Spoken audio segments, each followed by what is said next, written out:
Halo K-Lover, jumpa lagi di channel ini. Sebelum kita lanjut, jangan lupa klik tombol subscribe dan nyalakan loncengnya ya. Oke, kita akan ngomongin main episode 13 nih. Di episode ini alurnya ini masih maju mundur ya, terkait kematian Han Ji-young.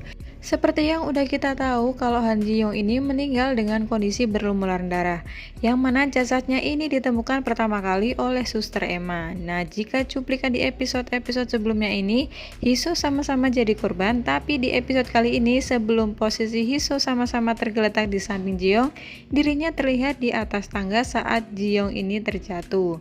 Kemudian Suster Emma ini langsung ke kantor polisi dan melaporkan apa yang ia lihat. Suster Emma ini emang nggak nuduh Hiso pelakunya, namun dia ini hanya bilang kalau lihat Hiso di TKP.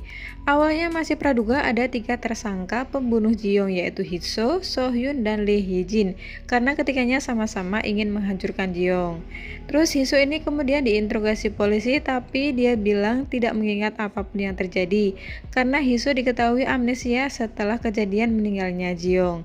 Ada hal yang janggal dari kematian Ji-young itu, orang yang jatuh bersama Ji-young adalah Hiso. Tapi anehnya ada 2 bekas goresan di aliran darah yang menggenang, artinya ada orang lain lagi yang juga ada di TKP.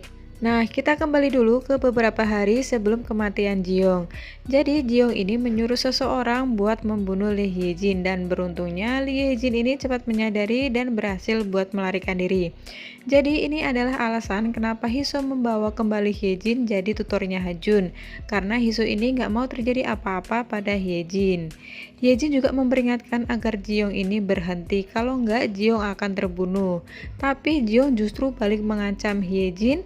Ji-young ini bilang akan membiarkan Hye-jin hidup jika Hye-jin ini membunuh Hiso. Kemudian satu orang lain yang patut dicurigai sebagai pembunuh Ji-young adalah Kim Sung-tae. Seperti yang udah kita tahu kalau Sung-tae ini sempat diperintah Jin-ho untuk membunuh Ji-young. Sebagai imbalannya Sung-tae akan dikasih kalung berlian biru yang sempat dicuri Sung-tae sendiri. Nah, dari scene ini rupanya Ji-young ini udah tahu kalau selama ini Sung-tae ini mengintai Ji-young atas perintah Jin-ho. Dan dari sini Sung-tae ini kelihatan gugup. Selanjutnya terlihat juga selain Hiso, ternyata Sung-tae adalah orang terakhir yang bertemu dengan Ji-young. Nah, ada kemungkinan besar kalau Kim Sung-tae juga merupakan salah satu dari tersangka pembunuhan Ji-young. Setelah Ji-young ini meninggal, polisi ini mencurigai Kim Sung-tae sebagai pembunuh Ji-young karena Sung-tae memanggil ambulan sebelum kejadian. Terus keesokan harinya, Kim Sung-tae ini diketahui melarikan diri ke luar negeri. Jadi kemungkinan besar Kim Sung-tae juga terlibat. Polisi juga menginterogasi Jin-hee. Polisi ini sebenarnya paling mencurigai Jin-ho, tapi Jin-hee ini nggak terima. Kakaknya emang suka mabuk-mabukan, judi, dan tukang selingkuh, tapi nggak berani untuk membunuh orang. Jin-hee ini bilang ada banyak orang di rumah keluarga Hyewon yang ingin membunuh Ji-young. Jin-hee juga menunjuk Hiso sebagai orang yang paling berpeluang untuk membunuh Ji-young. Tapi sayangnya Hiso ini hilang ingatannya, bahkan dia juga nggak ingat sama Ha-jun. Polisi bertanya kenapa Hiso ini masih ada di rumah keluarga Hyewon, padahal dia udah mengajukan gugatan cerai.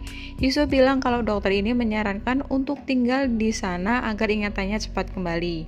Hiso juga penasaran siapa yang telah membunuh Ji-young, namun kita masih belum tahu pasti apakah Hiso ini benar-benar hilang ingatan atau hanya pura-pura saja. Oke, itu dia guys review episode 13. Sekian dulu ulasan kali ini. Sampai jumpa di video kita berikutnya. Terima kasih.